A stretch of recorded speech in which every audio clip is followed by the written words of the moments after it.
Sattenapalli tour సందర్భంగా తన మీద పెట్టిన కేసుల మీద జగన్మోహన్ రెడ్డి తీవ్ర ఆగ్రహం వ్యక్తం చేశారు. ప్రతిపక్ష నాయకుడు ప్రజల్ని కలవకూడదా అని ప్రశ్నించారు.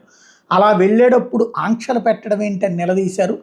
చివరికి బ్యారికేడ్లు పెట్టడం, అలాగే కేసులు పెట్టడం ఇప్పుడు అయిపోయిన తర్వాత వేధించి అన్నటువంటి విషయాన్ని ప్రశ్నిస్తూ వచ్చారు.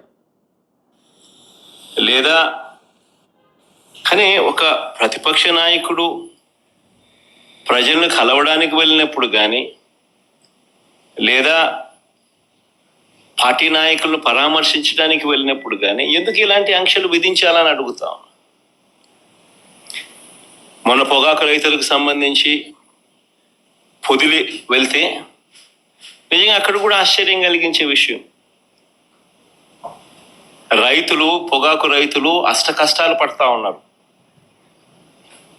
పండించిన పంటకు గిట్టుబాటు ధర రావడం లేదు. అలాంటి నేపథ్యంలో 2 ఆత్మహత్యలు జరిగాయి పర్చూరు, కొండేపిలో. ఇలాంటి పరిస్థితుల మధ్య అక్కడ జరుగుతూ ఉన్న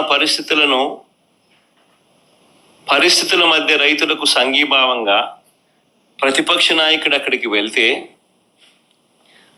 ఆ కార్యక్రమంలో రైతులు, ప్రజలు పెద్ద ఎత్తున పాల్గొంటే దాదాపుగా 40,000 పైచిలకు మంది ఆ కార్యక్రమంలో పాల్గొంటూ ఆ ప్రోగ్రాం జరుగుతూ ఉన్నప్పుడు 40 మందే ఎంచినా కూడా అంతకన్నా ఎక్కువ మంది కూడా కనపడరు. 40 మందితో నువ్వు 40,000 మంది జరిగే ప్రోగ్రాం మీద రాళ్ళు వేయాలని ప్రయత్నం చేస్తావు.